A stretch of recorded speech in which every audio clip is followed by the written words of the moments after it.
नमस्कार विद्यार्थी मित्रांनो, आज आपण आता 10वी गणित भाग 2 मधील चॅप्टर नंबर 3 सर्कल या चॅप्टरमधील arc of a circle, central angle, त्यांच्या काही प्रॉपर्टीज आणि प्रॅक्टिस सेट 3.3 या ठिकाणी सोडून घेणार आहोत.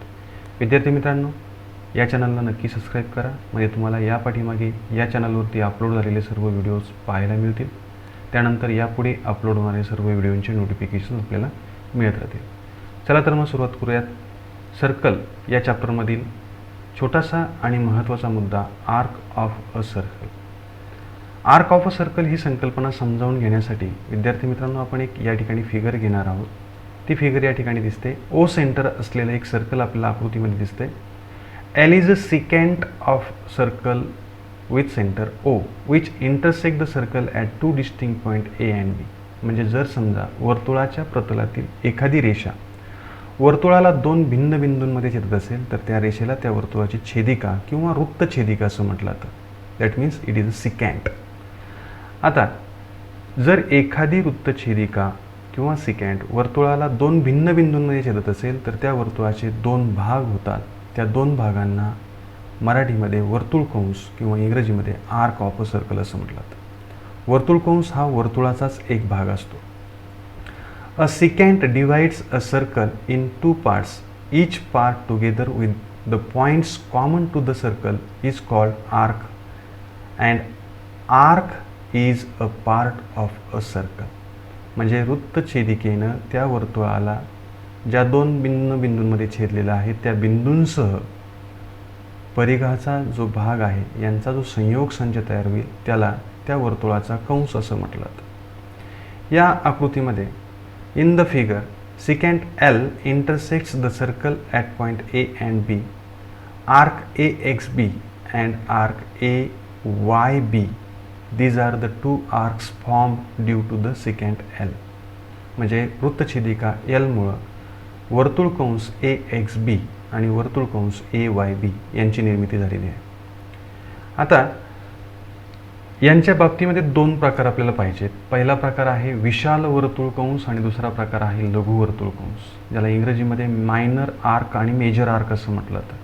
The arc on the side of the centre is the major arc. म्हणजे जो कंस वर्तुळ केंद्राच्या बाजूला असतो त्याला मराठीमध्ये विशाल वर्तुळकंस तर इंग्रजीमध्ये मेजर आर्क असं म्हटलं जातं. And The arc on the other side of the center is called minor arc. म्हणजे वर्तुळ केंद्राच्या विरुद्ध बाजूला असलेल्या कंसाला लघु वर्तुळ कंस असं म्हटलं जातं. विद्यार्थी मित्रांनो, यांच्या मापांबाबत आपल्याला एक प्रॉपर्टी या ठिकाणी पाहिजे आहे. विशाल वर्तुळ कंस जो आहे त्याचं माप आणि लघु वर्तुळ कंस यांच्या मापासंदर्भातला एक गुणधर्म आपण अभ्यासणार आहोत.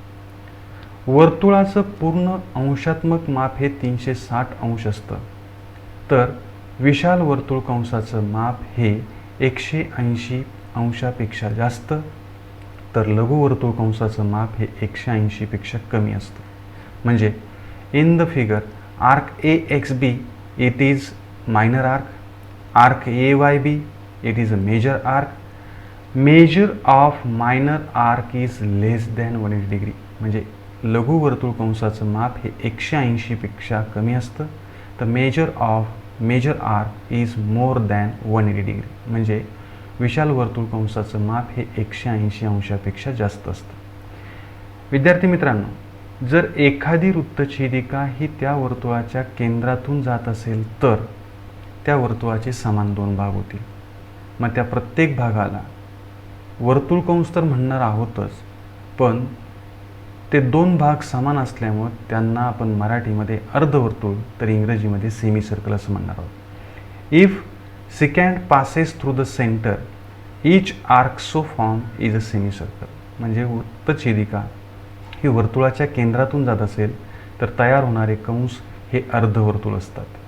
हे आपण आकृतीद्वारे या ठिकाणी समजावून घेऊयात. या ठिकाणी पहा, यल ही छेदिका जी आहे ती वर्तुळाच्या केंद्र ओ मधून जाते, वर्तुळाला दोन भिन्न बिंदूंमध्ये छेदते पी आणि क्यू मध्ये.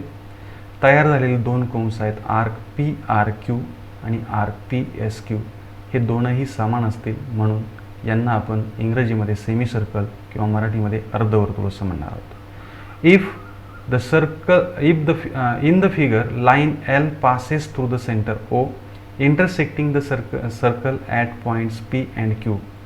Segment PQ is a diameter, arc PRQ and arc PSQ. These are the semicircular arcs किंवा semicircles.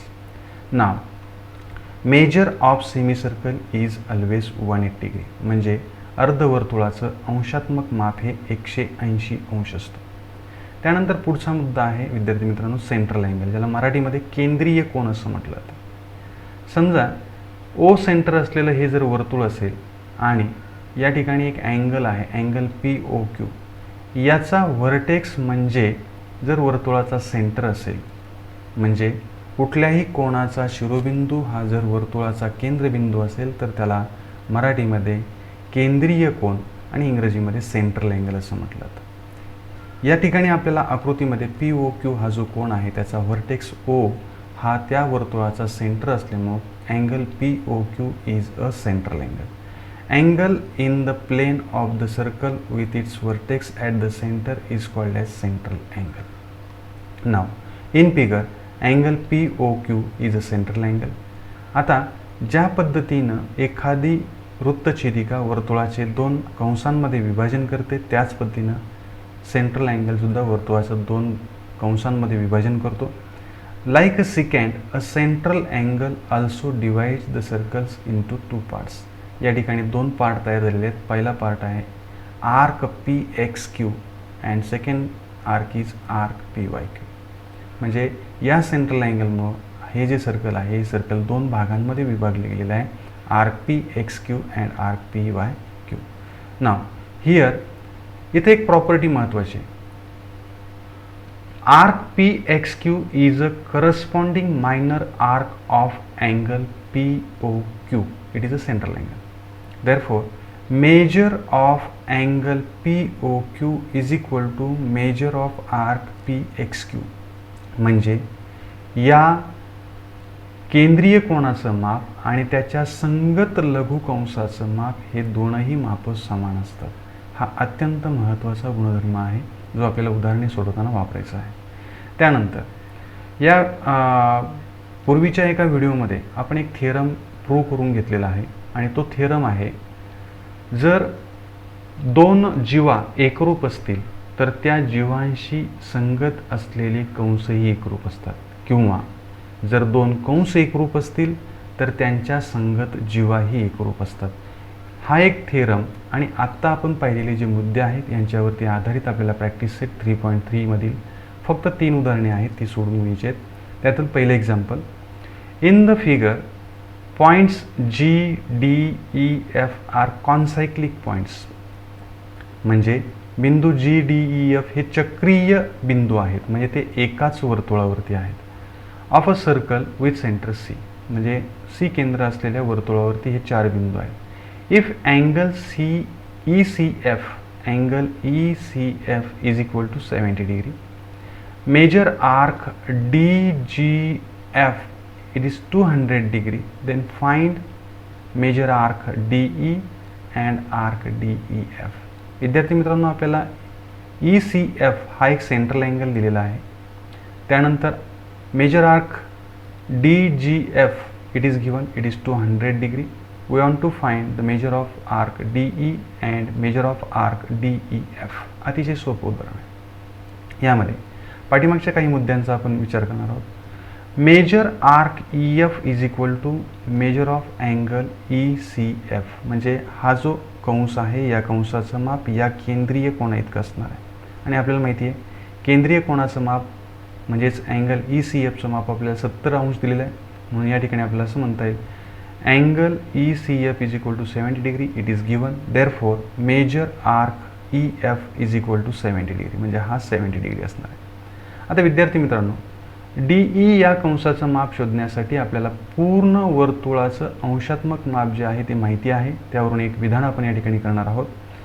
Major arc DGF plus measure arc EF plus measure arc DE is equal to 360 degree, because measure of circle is 360 degree. म्हणजे तीनही कंसांचं मिळून वर्तुळ, पूर्ण वर्तुळ तयार होतं आहे किंवा परिघ तयार होतो आहे.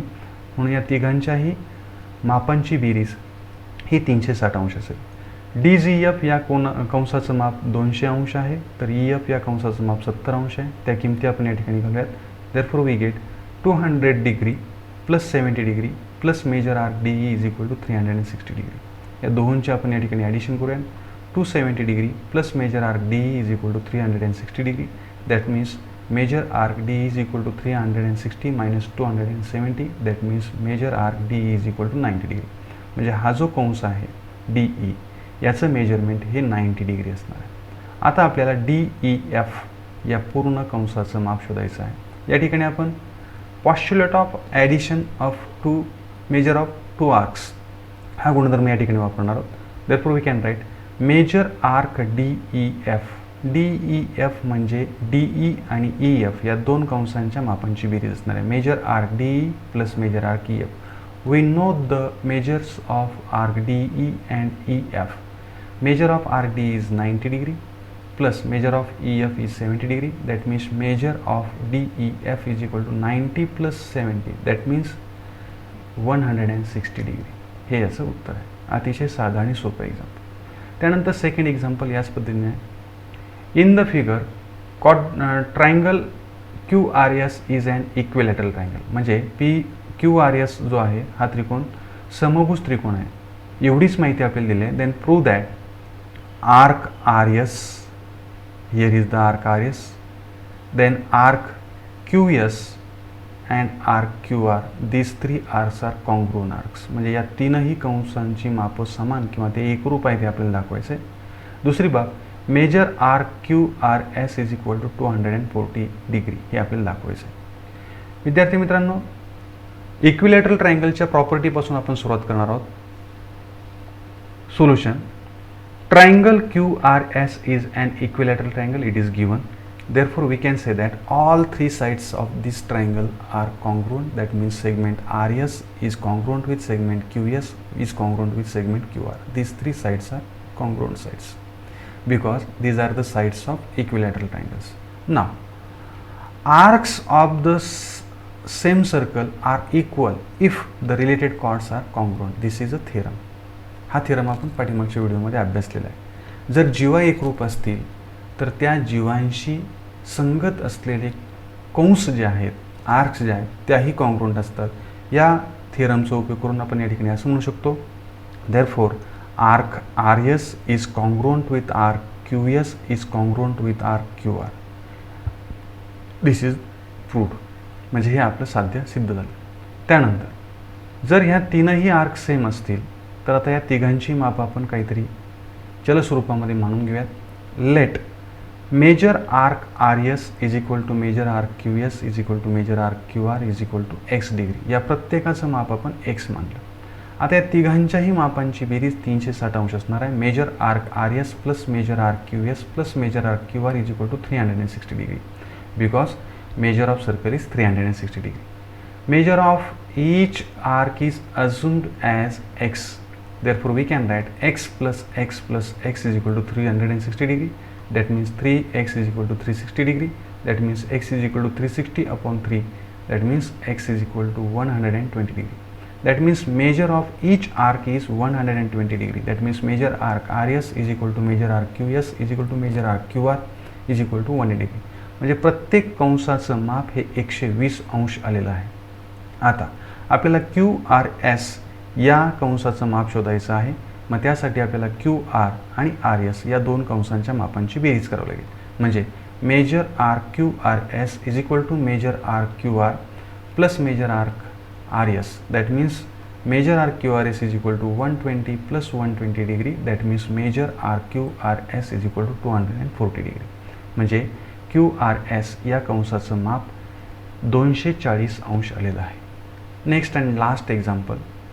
In the figure, chord AB and chord CD are congruent chords. Prove that arc AC is equal to or congruent arc BD. विद्यार्थी मित्रांनो, या वर्तुळामध्ये जीवा AB आणि जीवा CD या एकरूप जीवा आहेत. यावरून आपल्याला सिद्ध करायचं आहे कंस AC एकरूप कंस बी डी हे दोन कंस आपल्याला एकरूप दाखवायचे आहेत. अतिशय साधं आणि सोपी याची सिद्धता असणार आहे. Proof chord A B is congruent with chord C D. या दोन जीवा एकरूप आहेत हे आपल्याला दिलेलं आहे. मग मगाशी आपण जो प्रमेय वापरलेला आहे तोच प्रमेय आपल्याला या ठिकाणी वापरायचा आहे. एकरूप जीवांशी संगत असलेले कंस एकरूप असतात. ए बी या जीवेशी संगत असलेला कंस आहे कंस ए सी बी आणि सी डी या जीवेशी संगत कंस आहे कंस सी बी डी. हे दोन कंस जे आहेत ते दोन कंस एकरूप असणार आहेत. म्हणून आपण या ठिकाणी म्हणू शकतो measure arc A C B is equal to measure arc C B D. या ठिकाणी आपण arc corresponding to congruent chords हा जो थिअरम आहे तो थिअरम आपण या ठिकाणी वापरला. आता ए सी बी ही जी आर्क आहे ही आर्क लिहिताना आपण arc A C plus arc C B असं लिहिणार आहोत. तर आर्क सी बी डी लिहिताना arc C B plus arc B D असं लिहिणार आहोत. म्हणजे या ठिकाणी आपण असं म्हणूयात arc A C plus arc C B that means it is arc A C B is equal to arc C B plus arc B D it is arc C B D. आता या दोघांचं आपण या स्वरूपामध्ये splitting करून लिहिलेलं आहे. या दोनही बाजूंना arc C B it is a common arc. जेव्हा आपण एक पद दुसऱ्या बाजूला ट्रान्सफर करू तेव्हा ते निगेटिव्ह होईल आणि दोन्ही कॅन्सल होतील. या बाजूला शिल्लक राहील मेजर आर्क ए सी आणि उजव्या हाताला शिल्लक राहील measure arc B D. That means measure arc A C is equal to measure arc B D. म्हणजे या दोन कंसांची मापं समान आहेत आणि जर यांची मापं समान असतील तर त्या कंसांमध्ये एकरूपता आहे. ते कंस एकरूप आहेत. These arcs are congruent arcs असं आपल्याला म्हणता येईल. म्हणजे या ठिकाणी आपण म्हणू शकतो therefore arc A C is congruent with arc B D. Hence proof. म्हणजे हा अतिशय साधा आणि सोपा प्रॅक्टिस सेट होता. यामध्ये आपण कंस त्यानंतर केंद्रीय कोन आणि एकरूप जीवांचे संगत कंस हा जो थिअरम आपण पाठीमागच्या व्हिडिओमध्ये अभ्यासलेला होता या तीन मुद्द्यांचा उपयोग करून प्रॅक्टिस सेट 3.3 मधील सोपी उदाहरणे आपण सोडवलेली आहेत. याचा सराव करा. व्हिडिओ आपल्याला आवडला असल्यास लाईक करा, शेअर करा, चॅनलला सबस्क्राईब करायला विसरू नका. काळजी घ्या. धन्यवाद.